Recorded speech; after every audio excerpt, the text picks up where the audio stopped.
Ken or Sal on Zoom, you guys can start. Go ahead, Sal. Hey Trey, how are you? Good. How are you? Good. Just wanted to ask you a little bit about getting the offense has been scoring a lot of touchdowns, and you got an opportunity to get out there and take a rep at taking a field goal against UAB. I know you guys practice that a lot, but how good was that for just the kicking unit to get that opportunity against UAB to kind of stay fresh with a game rep? Good. I'll never complain about a PAT because that means the offense is doing well and the team's doing well. But you're right. It had been 4 weeks since Florida Atlantic that I had kicked a field goal. You're right. It's nice to every now and then just get a field goal rep because it does feel a little bit different than an extra point. And but like I said, I'll never complain about those one-pointers. Absolutely. One more question about how much pride do you take in the team being undefeated right now and now getting the national ranking, and you guys are playing at home and kind of to defend the record and the ranking, so to speak? A lot. It means a lot. At the end of the day, though, it's 1-0 every rep, 1-0 every week. It's cool to be ranked after 6 games, but half the schedule's left to play, and what really matters is what we're ranked at the end of the season. Appreciate it, Trey. Good luck on Saturday. Thank you, Sal. Hi, Trey. Ken McMillan from Times Herald Record. How you doing? Good. Trey, just sort of following on what Sal was asking you, tell the reader about the difference of being a kickoff guy, a field goal guy, and a PAT guy. Most people would think, it's all the same thing, but it's not. So give us the intricacies. Yeah, so it's kind of like you separate it into 2. Field goals and extra points is really the same category, and then kickoffs is really a whole different specialty. So it's been a while here at Army since we've had one guy do the same. I think it was 2021, Cole Talley did both. And then the last 2 years, you had Quinn and Cole kind of split those. And that's how it was at the beginning of the year until Anderson went down. And Anderson's, one of my best friends. He's actually going to be in my wedding in June. So, absolutely terrible that he went down. But, Coach Sat looked at the room and somebody had to step up. And as of now, I've been that guy. And I do take a lot of pride in that. Part of it is pride, to do it for Anderson. But yeah, so you have the extra points and the field goals is, it's only a 3-step approach to the ball. And then, it's a lot more on the timing with your snapper and your holder, getting good ball contact, and you have to have really good accuracy to get it through the uprights. Kickoffs is a little bit different. Most kickoff specialists are about 9 to 10 yards from the ball. You're almost at a full sprint once you get to the ball. And it's maximum power through the ball. So 2 different kicks. If I had to press you on it, which of the 3, if you only had to choose one, what would you like? I love to do all of them for the team. It is a great honor, but I love the extra point field goals. Mm-hmm.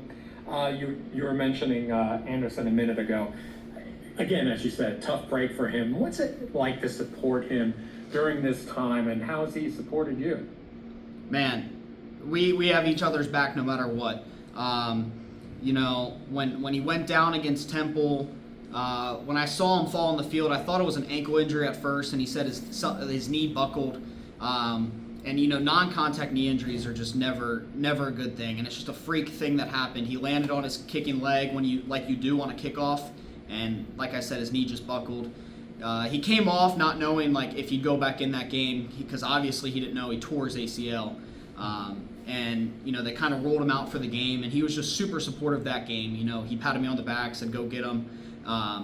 Telling me each kick was a great kick, and since he had surgery, since then he's doing rehab, and I think it's super important. Me and all the guys in our group rally around him. We had a couple guys go to the hospital after his surgery.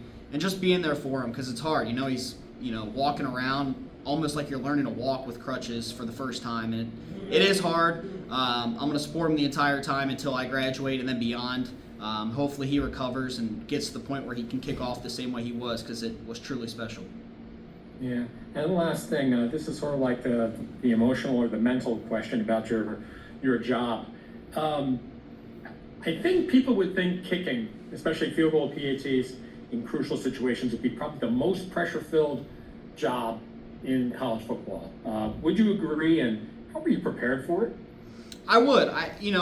When people ask what the hardest position to play in football is, I don't think it's kicker. But when it comes to the mental side of it, I 100% will stand on this. I do think it's the hardest part of football is the mental side of kicking. I think it's just we practice that a lot with Coach Attorney, which I think is great. I think we practice the mental side of it more than most, if not all, college programs in the country. And I do think it's why we've had a great deal of success with our specialist.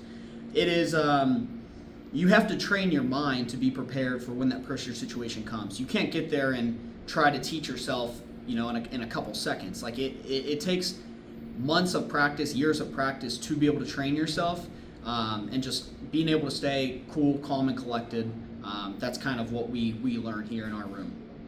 Do you kind of just phase everything out? You don't hear anything? Is that how you focus? Yeah, honestly, you go out there and it's positive thoughts. That's the one thing I learned.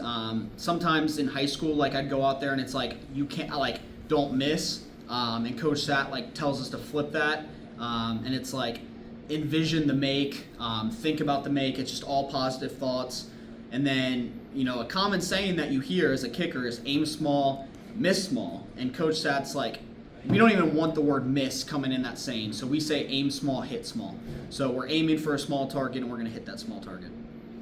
And last thing, did you pick up anything from Quinn Moretzky last year? Any advice, any whatever? I picked up a lot. Both him and Cole, the past 3 years were great mentors.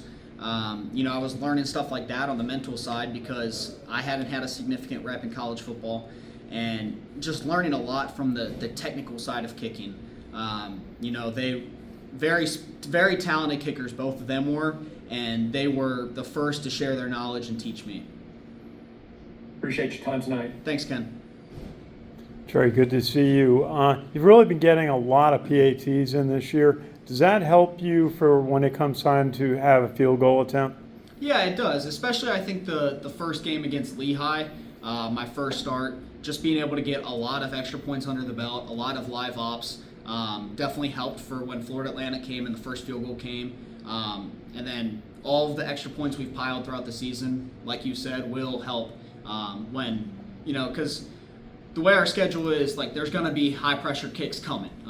They haven't really yet, but they will. And I do think, a lot of those extra points under the belt will help. And tell us a little bit about your holder and snapper, if you would.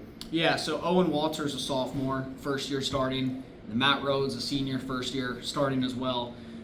They've done a great job. Owen's a great athlete. He's built.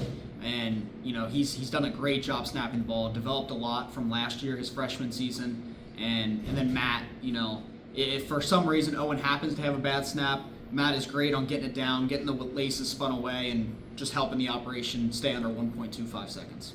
When Cole Talley had his game-winning kick against Missouri, he did it from the left hash mark. Does it make a difference whether you're in the center of the field or on a hash mark?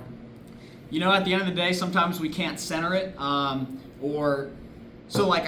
Kickers have a preference, and then the offensive coordinator or Coach Monken will know that and try to get it to there, but sometimes that doesn't always happen. Sometimes it's a play, we can't get it there last second. So at the end of the day, we have to make the kick wherever it's at.